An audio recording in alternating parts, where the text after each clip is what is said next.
இன்றைக்கி சாப்பாடு வடிச்சிருக்கிறேன். இதுக்கு கத்திரிக்காய் பருப்பு போட்டு கெட்டி குழம்பு வைக்கலான்னு சொல்லிவிட்டு தாளிச்சு விட்ருக்குறேன்.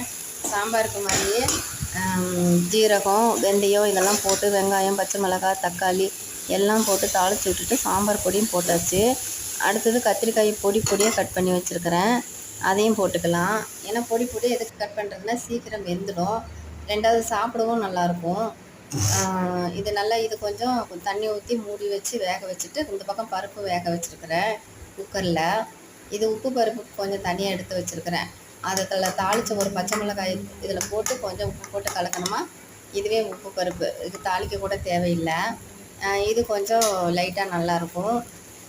இது கொஞ்சம் காரமாக இருக்கும், சாம்பார் பொடியெல்லாம் போட்டிருக்குறோம்ல. இதை கொஞ்சோண்டு வேக வச்சுட்டு அதுக்கப்புறம் இந்த வேக வச்ச பருப்பை ஊற்றி நம்மளுக்கு எவ்வளோ திக்னஸ் வேணுமோ அவ்வளோ வச்சுக்கலாம். நான் இது பேரே கெட்டி குழம்பு தான், அதனால் கெட்டியாகவே வச்சுருக்கிறேன்.